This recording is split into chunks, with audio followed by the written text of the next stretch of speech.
Welcome, everybody. Welcome to Conscious Conversations. Episode 8. Yes. How to find the love of your life. We are Christopher and Sarah, and we're actually redoing this one. We did this one last week, but the video quality was so bad. We were like, oh no, we got to redo it.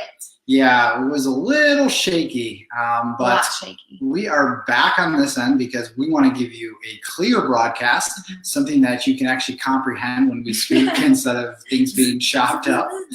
And add it to our YouTube channel, which if you haven't checked it out already, you can find us on YouTube at Soul and Wonder and check out all our previous Conscious Conversation episodes to get conscious conversation, just us two people flowing through a stream of consciousness on different topics that you guys suggest and ask for us to cover.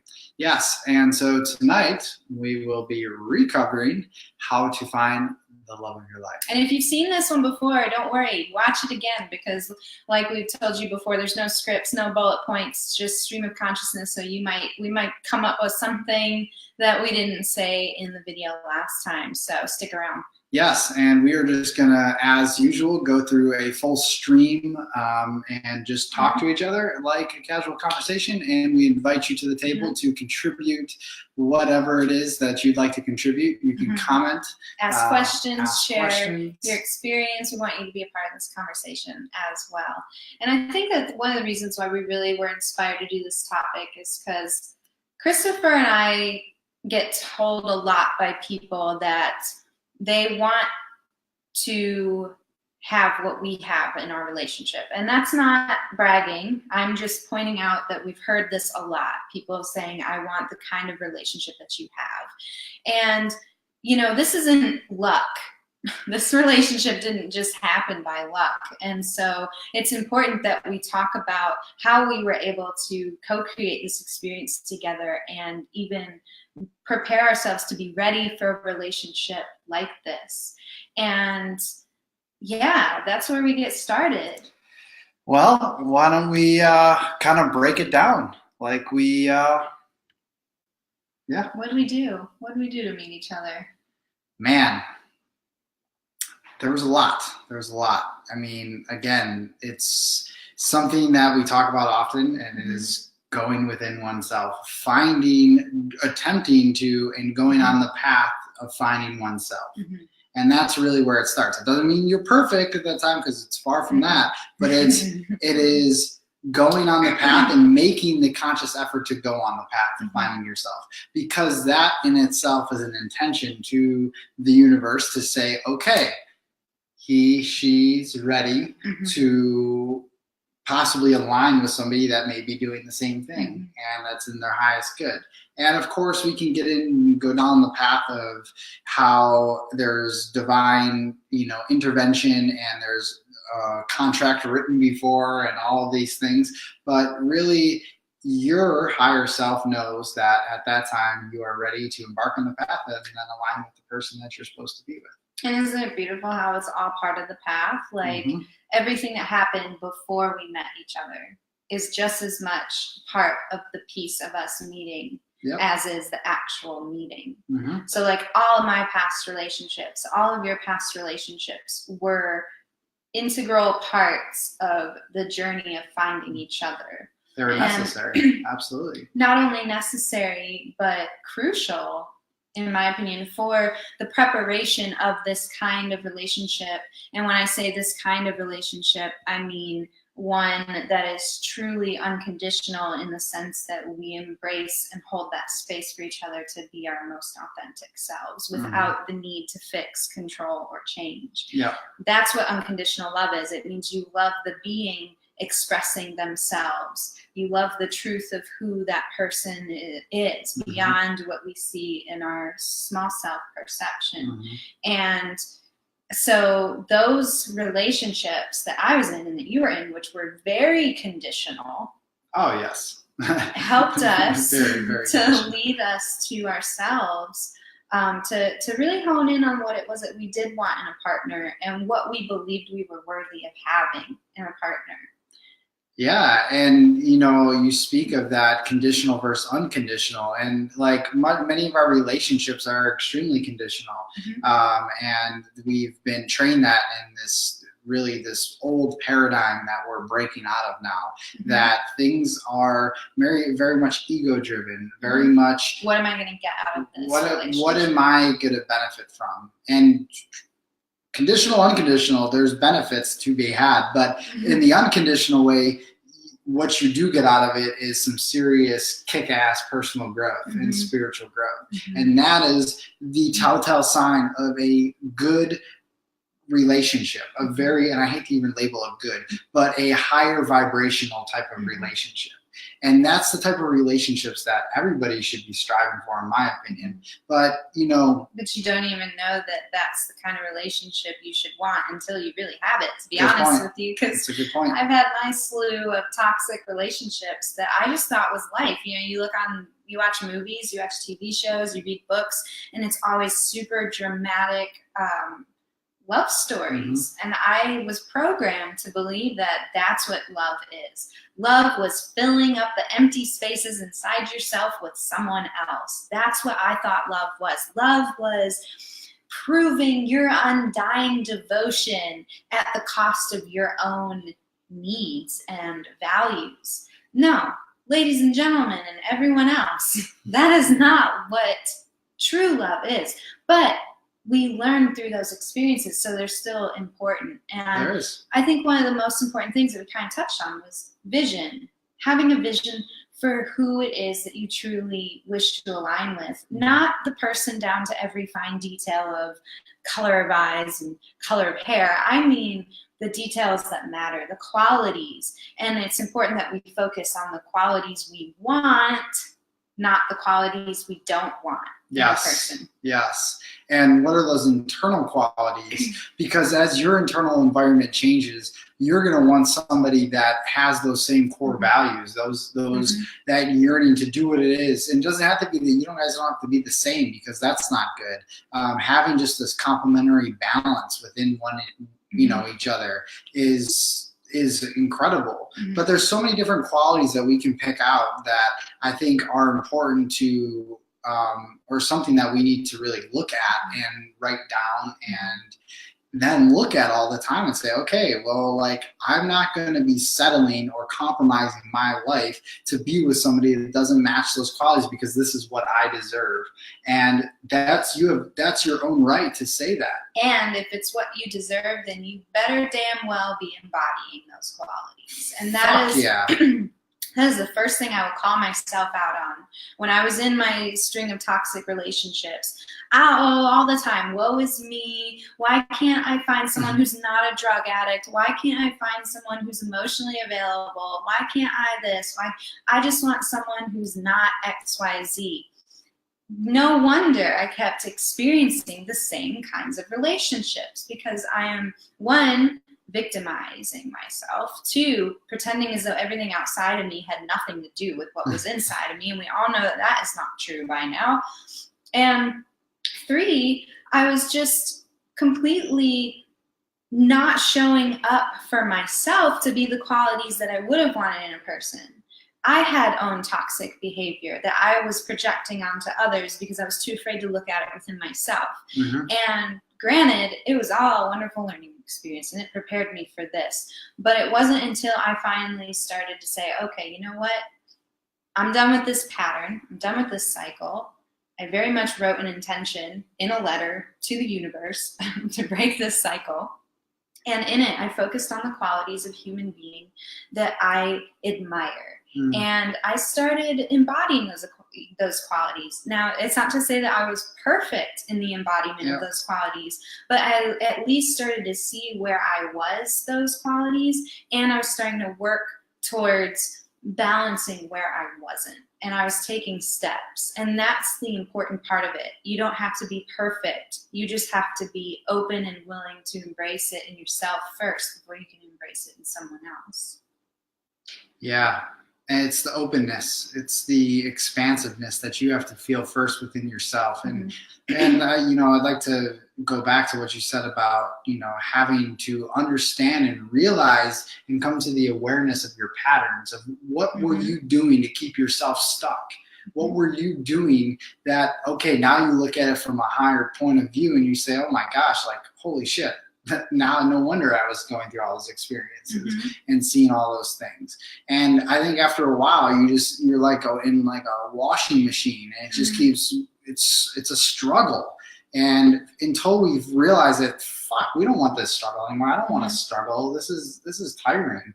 Then you can pull yourself out of it and look in like you did, and then start to embody those qualities. So, finding the love of your life is very much, it's really finding yourself. It's finding yourself. It's falling in love with yourself and cultivating that self-love every single day, because it doesn't stop. You constantly need to, it's great to remind yourself that you deserve these things, because if you love yourself, you deserve wonderful things. You're a divine being.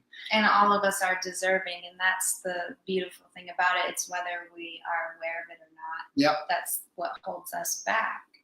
Yeah, I mean, it's, I think we grow up and we have a lot of limiting beliefs, as we talked about before, from watching TV and watching all the bullshit that's on the media, and everybody's saying this is exactly what love's supposed to look like, and all the drama shows on, all the major TV networks showing you these relationships about people fighting till they can't fight anymore, and to all these like abusive and emotionally unavailable people and all this stuff. And look, guys, like in relationships, people do they have their squabbles, like we like to call them, and things that you might not disagree on, but how well can you communicate through that? And two, in like 4 years, Sarah and I have never had a fight because of the communication standpoint of things, and it's so important. But I digressed a little bit, because this is about finding love. This isn't about being in that which love is another topic for another conscious conversation of how to nurture a conscious relationship. But to kind of recap, we were talking about doing the work on oneself, creating a powerful vision for the person that you aspire to be with and become, really just allowing the parts of your true self to shine through, and to be patient with the unfolding, because we think we know best when something should happen. And if you find yourself saying, oh, I'm still single, I'm doing all this work, why isn't it happening now? You're still striving, and in that striving, you continue to create more experiences that validate the striving. So there's a certain component of trust and surrender to finding love, because you're really not finding anything. You're just aligning with. You're just tuning in that radio station, like I always say, you're aligning with. And so that's the beautiful part of it. And sometimes when we think we're ready for a partner in the way that we think we're ready, we aren't, and there's still work to be done. And so one of the things I like to say to people is, like, if you are still trying to find, and you're like, no, I've done all the work, I'm working on myself, I'm doing X, Y, Z, I've got my vision, I spend time with it daily, I declare to the universe and myself what it is I need and want, but I'm still not getting what I want. One, there's the striving component that we just talked about, but two, are you being fully honest with what's underneath the conscious desire to find love? Because the biggest fears we have about a relationship is fear of intimacy, fear of being seen. And these are things that we had to work through together from the beginning of our relationship. But the beautiful thing was that we were ready to enter those spaces because we were direct reflection of ourselves internally. So he was ready and I was ready to move through that together. But those are counter commitments at its finest. If you tell me you are so ready to meet the love of your life, but deep down you have a fear of being seen and you have a fear of true intimacy, guess what? If that fear is ruling the percentage scale, if you're 60% fearful, even 55% fearful of intimacy and being seen, you're not going to align with that love of your life. You're going to align with love in a way that needs to be shown to you to show you where it is you're afraid. Yep. So you'll align with someone who can very well teach you that you're afraid of intimacy. You'll align with experiences that will very well show you that you're afraid to be seen. It's whether you're aware enough or not in that moment to use that as the opportunity to help you heal through those fears. But once you start working through those fears, you know, luckily, like I said, we were able to match each other on that and work through them together.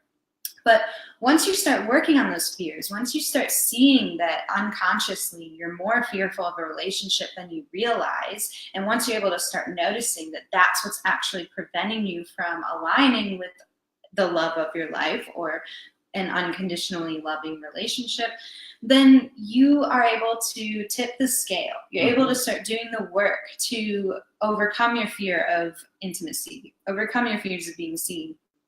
And it doesn't have to go away completely. It just has to be at the lower end of the scale.